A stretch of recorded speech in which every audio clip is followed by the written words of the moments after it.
إذن دائما أيها المسلم تعلق بالله، تعلق بالله، والله ثم والله ما خسر وما ندم من تعلق بالله. بسم الله الرحمن الرحيم. الحمد لله رب العالمين، حمدا كثيرا طيبا مباركا فيه، والصلاة والسلام على نبينا Muhammad وعلى آله وصحبه أجمعين أما بعد. Aujourd'hui les frères, bi'idhnillah azza wa jal, on poursuit notre lecture dans les 40 hadiths de l'imam An-Nawawi rahmatullahi alayhi.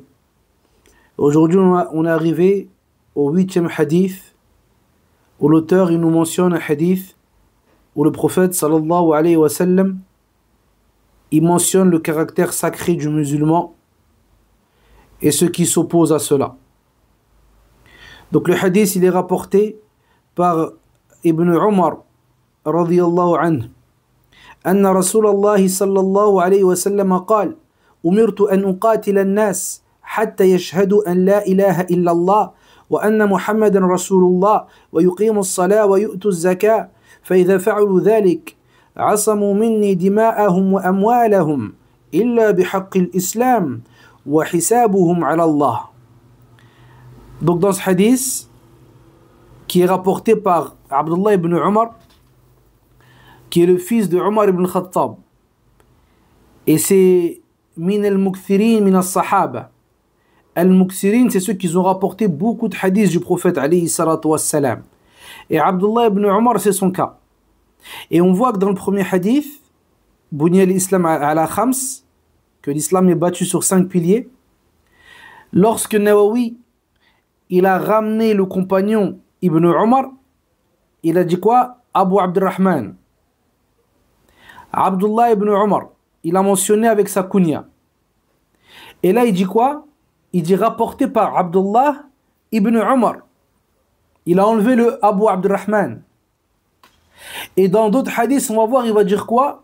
Il va dire juste Ibn Umar. Donc on voit qu'à chaque fois, ici l'auteur il diminue les détails dans le nom du compagnon qui rapporte. Et ça les frères, c'est une chose qui est habituelle chez les gens de science. Souvent on va trouver dans leurs écrits, dans les livres de hadith, qu'au début il va mentionner le compagnon avec sa kunya, son prénom à lui, ainsi que le nom de son père. Et après quand tu vas avancer dans le livre, ben pour l'auteur tu seras censé avoir acquis certaines connaissances et avoir cerné certaines choses. Donc il va te laisser, il va te donner juste la kunya mathalan. Il va dire Abu Abdurrahman, ou bien il va te dire Ibn Umar, le fils d'un tel. Pourquoi? Parce que talib al-ilm, lorsqu'il apprend, qu'il étudie, eh bien ce n'est pas simplement des connaissances voilà, qu'il lit, passe dessus comme ça et après on les laisse dans les poubelles de la mémoire. Non.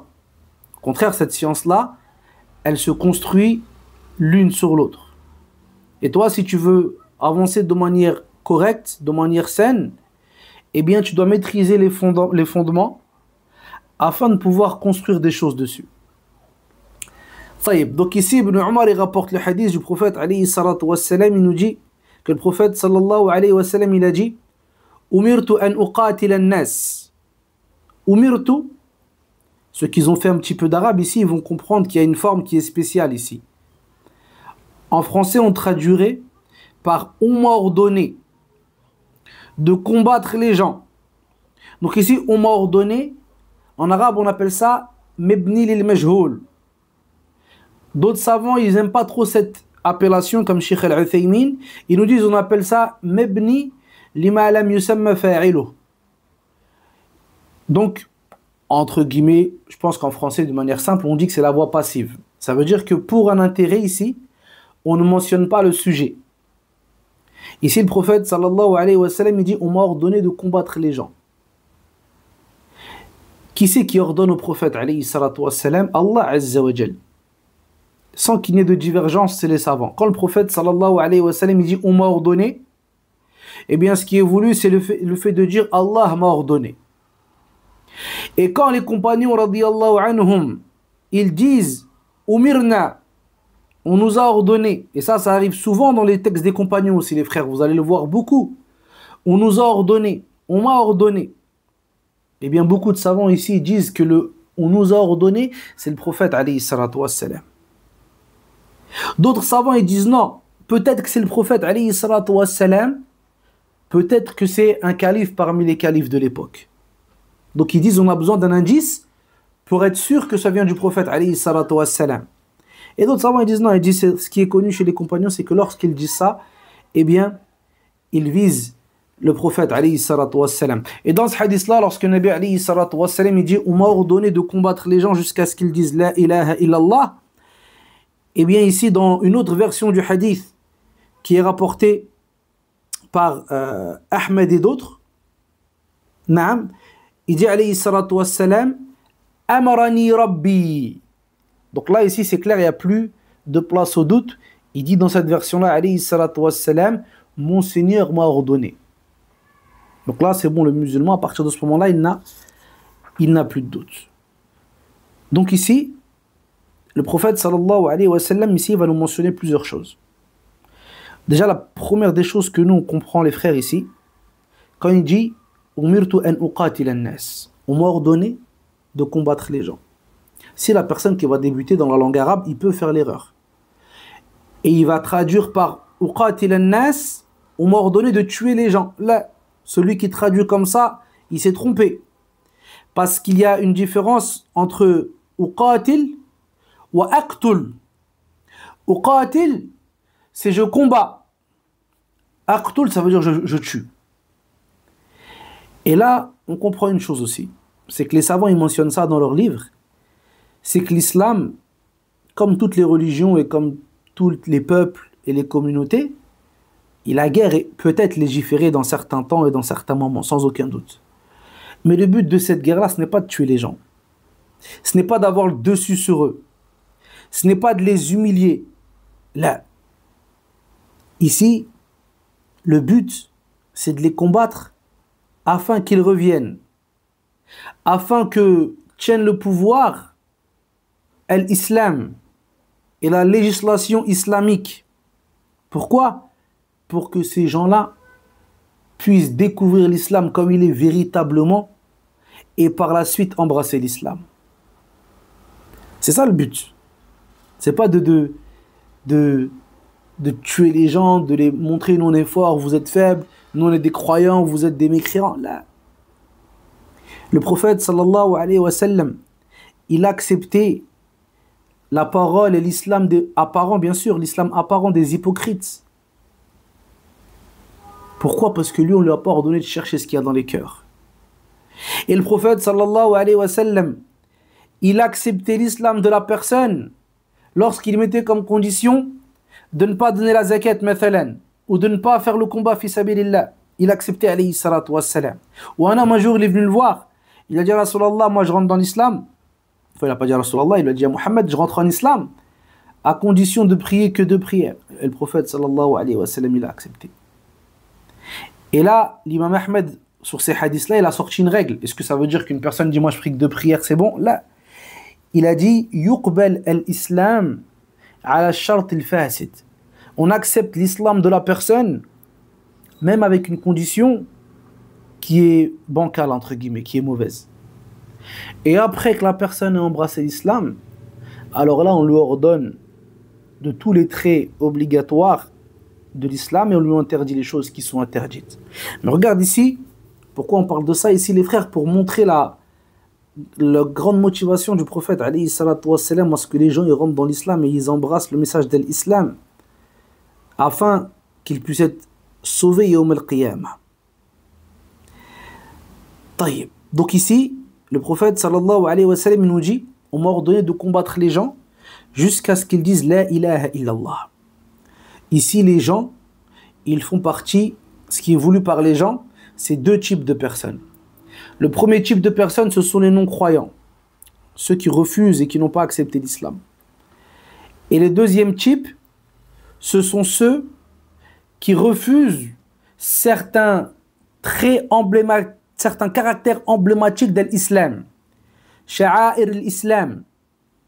En français, c'est un peu dur à traduire, mais c'est les choses emblématiques de l'islam, comme l'adhan, comme la prière de l'Eid, comme la prière du Jumu'ah, comme la zakat. Et bien de même, ces gens-là, eh bien les savants nous disent qu'on doit les combattre jusqu'à ce qu'ils reviennent à appliquer ces choses qui sont demandées en islam.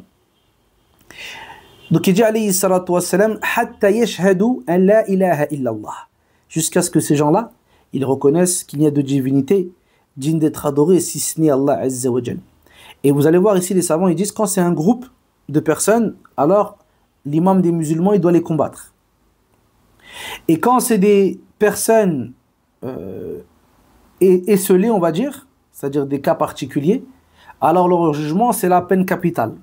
Par exemple, celui qui, on va voir, Inch'Allah, celui qui délaisse la prière, même si les savants divergent sur est-ce que celui-là, c'est un musulman ou pas, eh bien son jugement dans un tribunal islamique, bien sûr, là on ne parle pas de n'importe qui, là on parle d'un tribunal islamique, avec des juges, avec des règles, c'est pas n'importe qui applique ces choses-là. Mais même si certains vont dire qu'il reste musulman, eh bien, ils vont dire s'il refuse de prier, eh bien on doit lui appliquer la peine capitale. Justement par rapport à ce hadith-là. Donc il dit alayhi salatu wassalam, jusqu'à ce qu'ils attestent que la ilaha illallah. Et s'ils veulent vivre chez les musulmans, ou bien ils se convertissent à l'islam, ou bien ils payent ce qu'on appelle al-jizya. Al-jizya, c'est quoi les frères? C'est l'impôt qui est rendu obligatoire aux non-musulmans qui vivent chez les musulmans. Et quand on dit les non-musulmans, on parle des juifs, des chrétiens ainsi que des majous. Et il y a une divergence sur les autres parmi les mécréants. Allah Azza wa Jalla dit quoi? Hatta yu'tul jizyata an yadin wa hum saghirun. Jusqu'à ce qu'ils donnent al-jizya, cet impôt-là, pour vivre chez les musulmans, en étant humiliés. C'est-à-dire qu'ils doivent venir donner cet impôt-là, mais sans bomber le torse. Pourquoi? Parce que l'islam, ya'la wa la yu'la alay. Ou ya'lu wa la yu'la alay. L'islam, il est au-dessus, et rien n'est au-dessus de l'islam. Naam. Donc ici, quand on parle de dire la ilaha illallah, est-ce que maintenant la personne il peut dire oui mais tout le monde dit la ilaha illallah, mais en vérité on voit que c'est des gens qui disent ça comme ça, pour un intérêt. Maintenant le frère il va dire, lui il vient il dit la ilaha illallah, mais en fait il a envie de se marier avec la sœur, c'est pour ça qu'il a dit la ilaha illallah, Muhammad Rasulullah. Donc ici, nous on dit à la personne, on dit barakallahu fik akhil karim, ce qu'il y a dans les cœurs ça nous incombe pas. Nous, le prophète alayhi salatu wassalam, il nous a enseigné le fait de juger ce qui est apparent et de laisser Allah Azza wa Jal ce qu'il y a dans les cœurs. Regarde ici un hadith qui est ajib. Usama ibn Zayd radiyallahu anhu, un compagnon du prophète alayhi salatu wassalam, lorsqu'il était dans une bataille et qu'il a pris le dessus sur un homme avec qui il combattait, il était à deux doigts de le tuer. Et là, l'homme, il l'a regardé, sachant qu'il savait plus quoi faire, ça y est, pour lui, c'était la fin. Il a regardé Oussama, il lui a dit, Ashhadu an la ilaha illallah. J'atteste qu'il y a de divinité digne d'être adorée, si ce n'est Allah Azza wa Jalla. Et là, Oussama ibn Zayd, il l'a tué. Et quand le prophète, sallallahu alayhi wa sallam, il a entendu ça, il s'est mis en colère. Il a dit, est-ce que tu l'as tué alors qu'il a prononcé? Et là, Oussama, il a répondu une chose que peut-être chacun d'entre nous aurait répondu ou aurait pensé. Il lui a dit, Ya Rasulallah, innama qalaha ittiqa'a lis-sayf. Ya Rasulallah, il a dit cette parole-là juste pour se protéger de l'épée. C'est vrai que ça peut être clair. Et là, le prophète, alayhi salatu wassalam, il s'est énervé contre lui, il n'a pas accepté ses excuses, jusqu'à ce que Oussama ibn Zayd disait, j'aurais aimé ne pas m'être converti à l'islam, si ce n'est après ce qui s'est passé dans ce jour-là. Tellement le reproche du prophète, alayhi salatu wassalam, il était fort. Et pareil avec Khalid ibn Walid, lorsqu'il a dit au prophète, alayhi salatu wassalam, il voulait tuer un homme qui pensait être un hypocrite. Et le prophète, sallallahu alayhi wa sallam, il lui a dit, est-ce qu'il ne dit pas la ilaha illallah? Et là, Khalid lui a dit, combien ils disent la ilaha illallah avec leur langue, mais il n'y a rien dans leur cœur? Et le prophète, sallallahu alayhi wa sallam, il lui a dit, est-ce que ceux-là, ils ne prient pas? Il a dit, si, Rasulullah, ils prient. Mais combien ils prient sans en avoir de prière? C'est-à-dire, ils prient, mais leur cœur, il n'a rien à voir avec la prière. Et là, le prophète, alayhi salatu wa sallam, il a répondu à Khalid. Il a donné une règle. Il a dit, Lam umar bi an أشق على صدري. Il a dit, ya Khalid, on ne m'a pas ordonné d'aller ouvrir la poitrine d'un tel. Nous, ce qui nous incombe, c'est ce qui apparaît. Ça, on va voir à la fin du hadith. وَحِسَابُهُمْ عَلَى اللَّهِ تَعَالَى. Et leur compte après à cela, c'est auprès d'Allah Azza wa Jal. Donc on a dit que celui-là, lorsqu'il va dire La ilaha illallah et qu'il va dire Muhammad Rasulullah, et les frères, si la personne ne dit pas Muhammad Rasulullah, alors il n'est pas rentré en islam. Il doit obligatoirement dire les deux attestations. Ashhadu an la ilaha illallah wa ashhadu anna Muhammadan Rasulullah. Pour ça que certains savants dans la parole d'Allah Azza wa Jal, quand Allah nous dit wa rafa'na laka dhikrak, et on a élevé ta mention, il ramène un hadith où Allah Azza wa Jal dit la udhkar hatta tudhkar ma'i. Je ne suis pas mentionné sans que tu sois mentionné avec moi. Yani Allah Azza wa Jal, il parle au prophète alayhi salatu wassalam, il lui dit moi je ne suis pas mentionné dans quelque chose sans que tu sois mentionné avec moi. Donc ici, celui qui veut embrasser l'islam, il est obligé de répondre avec ces deux attestations. Puis il nous dit alayhi salatu wassalam wa yuqimu as-salat. Il dit la ilaha illallah, ça suffit? Non. Il doit aussi faire quoi? Accomplir la prière. Cette prière qu'Allah Azza wa Jal a légiférée directement au prophète alayhi salatu wassalam au-dessus des 7 cieux. Donc ici, beaucoup de savants, et la divergence elle est connue, voient que celui qui la délaisse, eh bien, il n'a aucune part en islam. Il nous dit alayhi salatu wassalam al-ahd alladhi baynana wa baynahum as-salat faman tarakaha faqad kafar. Il nous dit alayhi salatu wassalam le pacte qui est entre nous et eux, c'est la prière. Celui qui la délaisse, il a certes mécru. Et le hadith, il est rapporté par Muslim. Et il nous dit alayhi salatu wassalam bayna al-rajul wa bayna al-kufr aw al-shirk tarku as-salah. Donc il nous dit alayhi salatu wassalam, il y a entre l'homme et la mécréance ou bien l'association le fait de délaisser la prière. Et Omar ibn Khattab radiyallahu anhu, avant de mourir, il disait, lorsqu'il a été poignardé, il disait aux gens as-salat, as-salat, la prière, la prière. Est-ce que les gens ils ont prié alors que lui, dis-toi, il a été poignardé d'un poignard empoisonné. Il est à 2 doigts de quitter ce bas monde et il dit aux gens la prière, est-ce que vous avez accompli la prière? Et après il dit radiyallahu anhu la hadha fil islam liman taraka as-salah. Il n'y a aucune part en islam pour celui qui délaisse la prière.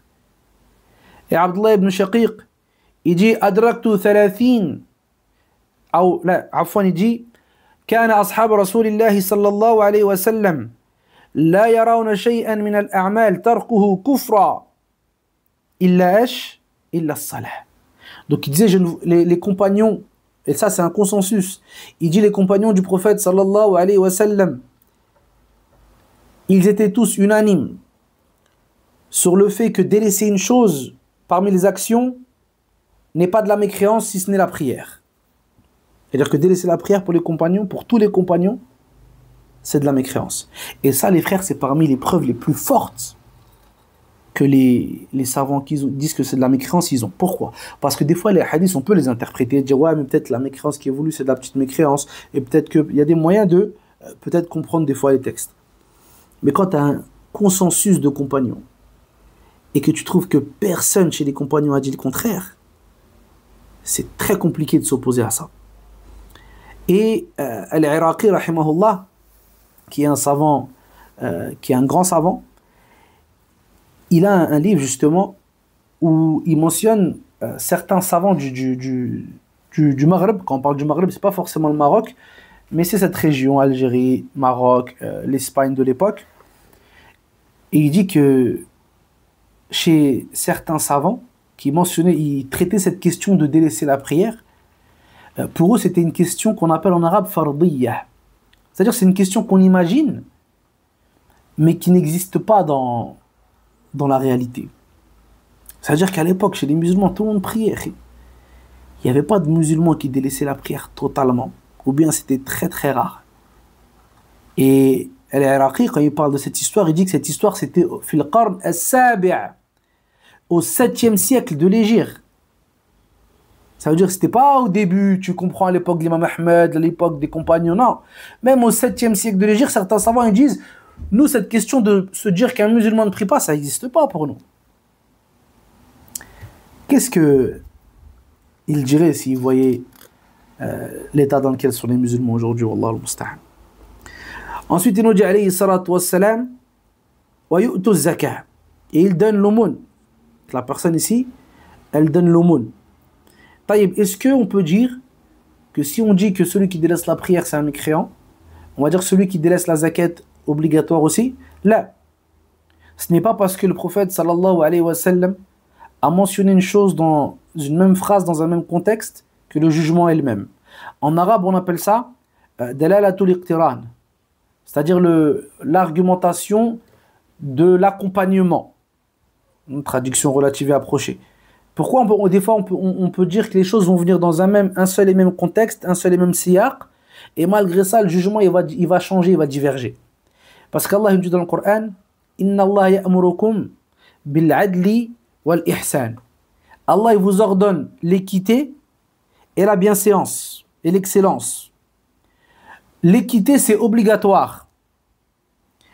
Et donc on disait, donc on a dit l'équité c'est la chose qui est obligatoire et la bienséance.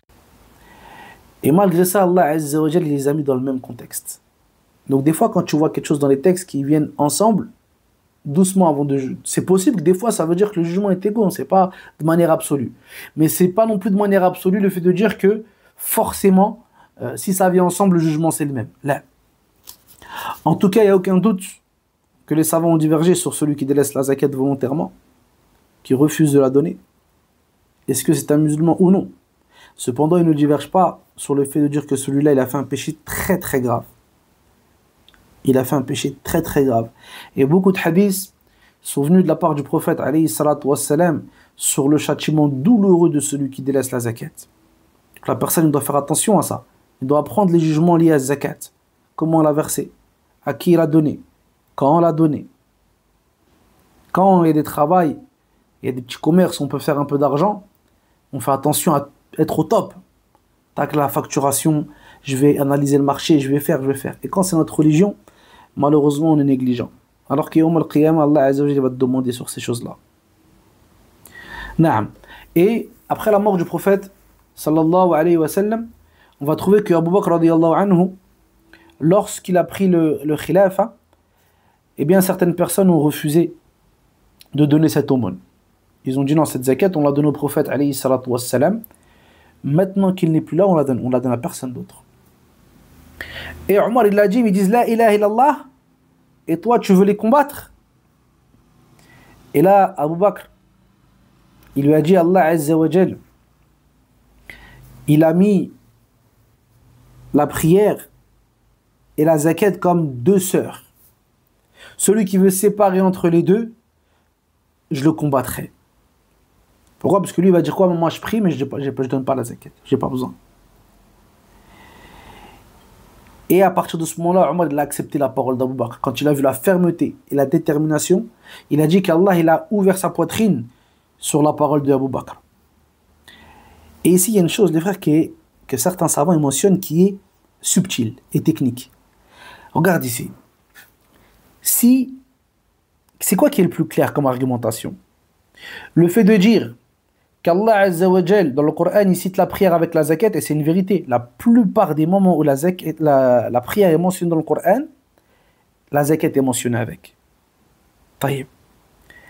Mais est-ce que c'est pas plus simple d'argumenter avec le hadith qu'on a ici? On m'a ordonné de combattre les gens jusqu'à ce qu'ils disent la ilaha illallah Muhammad Rasulullah, qu'ils accomplissent la prière et qu'ils donnent la zakat.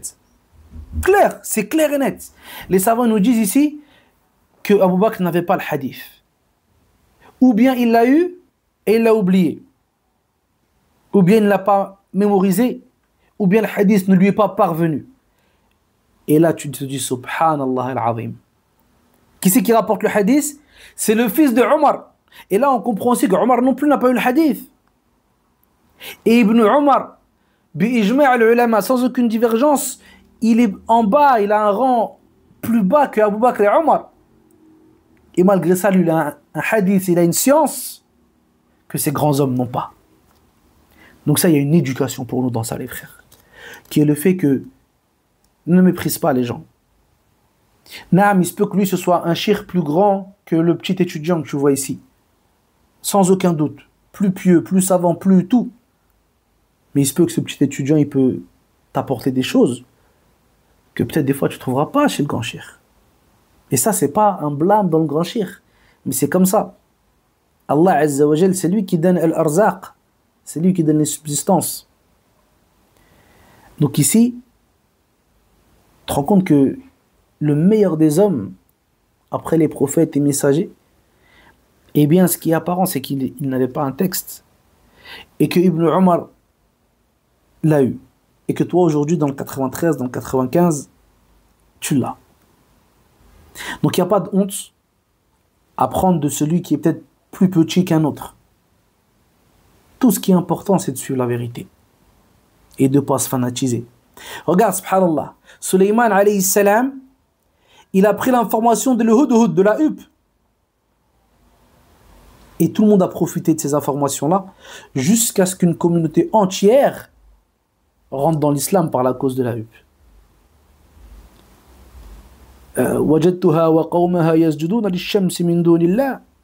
Je l'ai vu, elle ainsi que son peuple, ils se prosternaient pour le soleil en dehors d'Allah. Une huppe, un oiseau. Dans certains pays, ils les mangent. Sulayman alayhi salam, il a pris son information. Donc toi, ne sois pas... La tatakabbar ala al-ilm.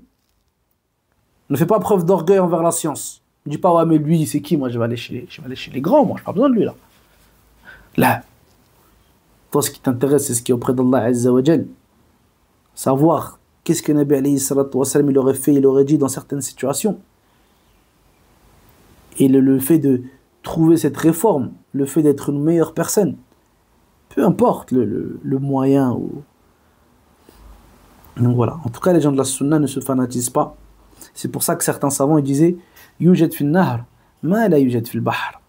Regarde cette belle image. Ils disaient qu'on trouve dans le fleuve ce qu'on ne trouve pas dans la mer. La mer c'est plus grand, c'est plus impressionnant, c'est plus important. Mais cependant le fleuve, même si c'est pas aussi grand que la mer, tu peux trouver des choses que tu trouves pas dans la mer. Donc ça c'est important de garder ces choses en tête afin d'apprendre avec sagesse. Ensuite le prophète sallallahu alayhi wa sallam va s'arrêter là. Pourquoi il n'a pas mentionné Al-Hajj ainsi que Ramadan? Les savants ils ont plusieurs explications. Ils nous disent, parmi les belles explications qu'ils nous donnent, ils nous disent parce que la personne, lorsqu'il va attester de l'unicité d'Allah Azza wa Jal, il accepte de prier 5 fois par jour, de sortir cet argent une fois dans l'année, alors jeûner 1 mois dans l'année et faire le Hajj une fois dans sa vie, c'est une chose qui pour lui sera facile et entre guillemets coulera de source. Donc entre guillemets on va dire a fortiori si la personne arrive à suivre ces choses-là, ces enseignements-là, eh bien forcément il arrivera à suivre le reste. Ensuite il nous dit alayhi salatu wassalam fa in fa'alu dhalik asamu minni dima'ahum wa amwalahum. Et s'ils font cela, alors ils sont protégés de ma part dans leur sang ainsi que dans leurs biens. Et les biens ainsi que le sang du croyant, il est sacré. Jusqu'à ce qu'un jour le prophète alayhi salatu wassalam, alors qu'il faisait le tawaf, il a regardé la Kaaba, il lui a dit certes tu es très très sacré auprès d'Allah Azza wa Jal, mais l'honneur du croyant est auprès d'Allah Azza wa Jal encore plus sacré. Regarde l'importance de l'honneur du croyant ici. À une époque où le sang du croyant ne vaut plus rien. À une époque où l'honneur du croyant, même entre nous, on voit tous ces dernières actualités en ce moment, le sang du croyant ça vaut rien pour eux maintenant. Alors qu'auprès d'Allah Azza wa Jal, c'est énorme. Il dit dans un hadith alayhi salatu wassalam, la zawal ad-dunya ahwanu 'inda Allah min qatli nafsin mu'minah. La disparition de ce bas monde, elle est plus facile, plus simple auprès d'Allah Azza wa Jal que le meurtre d'une seule âme croyante. L'âme du croyant, elle est sacrée auprès d'Allah Azza wa Jal. Tuer un croyant, c'est grave. Et celui qui voit, qui fait ces catastrophes-là, ces tueries-là, et qu'après il vit bien, qu'il sache que Yawm al-Qiyamah, Allah Azza wa Jal est en train de le mener à sa perte graduellement. Et que Yawm al-Qiyamah, quand Allah Azza wa Jal va le saisir, eh bien il ne le loupera pas. Donc il nous dit, alayhi salatu wassalam, comme il rapporte dans le hadith, fi hajjat al-wada', dans le sermon d'adieu, inna dima'akum wa amwalakum wa a'radakum alaykum haram, ka hurmati yawmikum hadha, fi baladikum hadha, fi shahrikum hadha. Il dit, alayhi salatu wassalam, votre sang, vos biens ainsi que votre honneur sont pour vous les uns envers les autres sacrés, comme ce jour-là, c'est le jour d'Arafah, dans ce pays-là, c'est-à-dire à la Mecque, et dans ce mois-là, c'est-à-dire c'est Dhul Hijjah. Donc ici, ces choses-là, l'honneur du croyant il est important et nous on doit faire attention à ça, préserver l'honneur de notre frère en sa présence et en son absence. Puis il finit le hadith, alayhi salatu wassalam, il nous dit illa bihaqqi l'islam. Si ce n'est avec un droit de l'islam. Pourquoi? Parce qu'Allah Azza wa Jalla a légiféré certaines situations, certains moments où la personne, bien que ce soit un croyant, bien qu'il va appliquer ces choses-là, eh bien on pourra lui ôter la vie. Comme dans la loi du talion, celui qui a tué quelqu'un, eh bien on le tue, un nafs bin nafs. Ou d'autres choses comme celui qui est marié, qui a consommé, qui après fornique, alors lui aussi, par consensus, on le lapide jusqu'à la mort. Naam. Donc, sur cette base-là, on finit sur ça. Et il y a une dernière mas'ala que je voulais qu'on voit ensemble, brièvement. Ici, la personne elle peut nous dire, d'accord, ici le prophète, alayhi salatu wassalam, mentionne le fait qu'on lui a ordonné de combattre certains types de personnes. Mais dans le Coran, Allah Azza wa Jalla nous dit qu'il n'y a pas de contrainte en religion. La ikraha fi din. Naam. On va dire oui. Et ces deux textes-là ne s'opposent pas, ils vont ensemble. C'est-à-dire qu'il n'y a pas de contrainte en religion, il n'y a pas de contrainte déjà dans les actions du cœur. C'est-à-dire que la personne, il peut faire montrer ce qu'il veut à qui il veut, on ne pourra pas contraindre son cœur à croire. Et la deuxième des choses, il n'y a pas de contrainte dans le sens où les gens auront le choix entre deux choses. Lorsqu'ils vivront chez les musulmans, ou bien payer la jizya, l'impôt redevable aux non-croyants, comme on l'a mentionné précédemment, ou bien embrasser l'islam. S'ils ne font pas ça ou ça, alors à ce moment-là, ils seront combattus. Donc, la ikraha fi din, toi, direct, quand quelqu'un, parce qu'ils vont venir avec ces choubouhets, les laxistes de notre époque, non, il n'y a pas de contrainte. Oui, il n'y a pas de contrainte. Moi, je n'ai pas de contrainte à croire dans ton cœur, c'est entre toi et Allah Azza wa Jal. D'accord? Mais quand il y a un État musulman, etc., bien sûr, là, on parle de choses. Beaucoup, des fois, les frères, on va lire des livres. Nawawi, voilà, c'était il y a très longtemps. Même les savants qu'ils ont commenté, des fois, c'est des anciens. Là, on parle d'un État islamique, un État musulman. Une chose qu'il n'y a plus trop à notre époque, tu vois.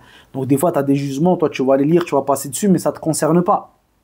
Quand on parle de prendre l'impôt, quand on parle d'appliquer la peine capitale, quand on parle de combattre, ça revient au gouverneur. C'est pas n'importe qui peut faire ça. Donc, ça, faut faire attention à ça. Mais voilà, quand la personne vient avec ses choubouettes, là, on dit, il n'y a pas de contrainte. Non, quand tu vis chez les musulmans, qu'il y a un gouverneur musulman qui applique le din, ici, il n'y a pas de contrainte, c'est vrai. Tu peux choisir entre la jizya, le fait de payer, ou bien le fait d'embrasser l'islam. Sinon, tu seras combattu.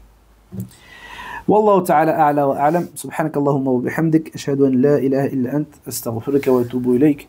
Wa sallallahu wa sallam ala nabiyyina Muhammad wa ala alihi wa sahbihi ajma'in. Walhamdulillahi rabbil alamin wa barakallahu fikum.